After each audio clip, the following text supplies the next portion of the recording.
اسمع، ايوه كده داخل على الساحه بتقل، ما بخافش من الهجوم، كلامهم زي الرصاص بس انا واخد على السموم، عينيكم فيها حقد شايف الغيره بوضوح، بس انا ماشي بطريقي عندي اراده ما تلنش الروح، ملك اللعبه دي والكل عارف مقامي، افعالي بتسبق كلامي ده نظامي، مهما حاولوا يهدوا انا زي الجبل واقف، وفي وش هايب انا دايما شايف. ايوه كده القوه دي ارادتي، القوه دي ارادتي، القوه دي ارادتي. يلا ندعم الرابرز الجداد. طب ما تدعموا الرابرز القدام يا جماعة، يعني ليه في كريدت او في اهتمام فظيع وسبورت مش طبيعي للرابرز الجداد؟ هم كل القدام اتسمعوا اصلا يعني. طب ما تقسمها، يعني ادعم شوية جداد وادعم، شوف مين قدام، يعني مين من القدام ما عادوش موجودين اصلا وبيسمعوا 14 واحد تقريبا، ونشوف الناس دي. ادعم الرابرز الجداد، صفحات على الفيسبوك دعم دائم للرابرز الجداد.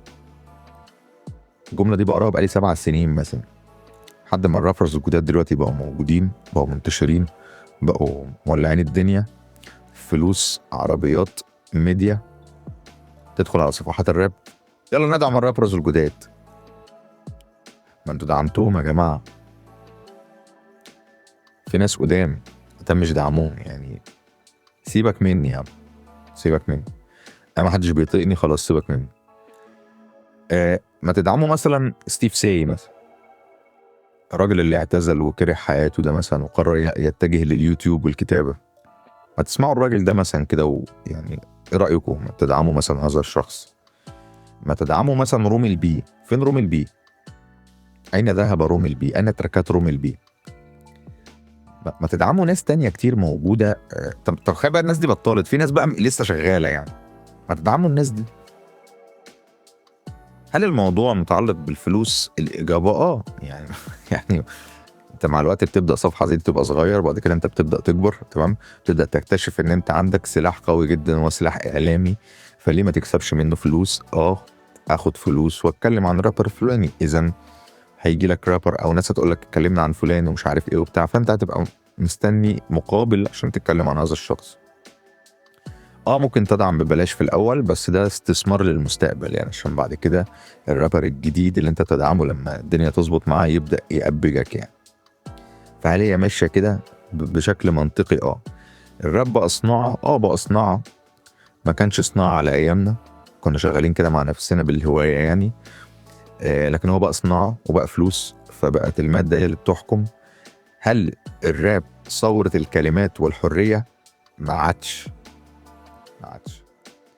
ان انت تعمل اللي انت عايزه دلوقتي. انا بتكلم عن الرابرز اللي في الميديا، يعني انك تعمل اللي انت عايزه لازم توصل لمستوى انك تبقى ويجز مثلا، هو ده اللي بيصنع الترند. لكن ما قبل ذلك لا، هتشوف السوق عايز ايه وتقول بنفسك على السوق وتواكب ما يحدث وتعمل زي اللي بيتعمل عشان تنال رضا الصفحات وتنال رضا كبار الفانز. ما هو في كبار فانز، يعني في كبوهات في الفانز يا جماعه، زي كوره، جمهور الكوره كده، الفانز بيبقى لهم كبو، هم بيمشوا وراه، عشان مش بيمشوا ورا ودانهم، هو يمشي ورا الكب، هو اللي يقول له اسمع ايه، يعني انا اللي اقول لك تسمع ايه صح، والا انت ما بتسمعش صح. مش المزيكا دي فن حسب انا مزاجي اسمع ايه يعجبني، لا لا لا، الكب يقول لك، الصفحه تقول لك، الصفحه اللي بتنشر لك تقول لك. ف اين دعم الرابرز القدام يا جماعه الذين لم يحصلوا على اي دعم؟ فاهم ازاي؟ في نقطة أخرى متعلقة برضو بالموضوع ده، وهي نقطة الانتشار والفيوز. يعني إيه؟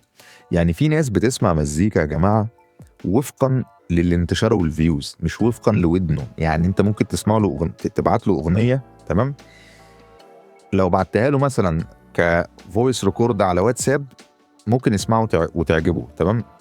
لو ركبت آلة الزمن، يعني اعمل كنترول زد للموقف كله وما تبعتهالوش فويس ريكورد على واتساب، لا، ابعت له لينك الاغنيه على يوتيوب والفيوز 18 واحد بس اللي شافها يعني او سمعها، هيقول لك وحشه.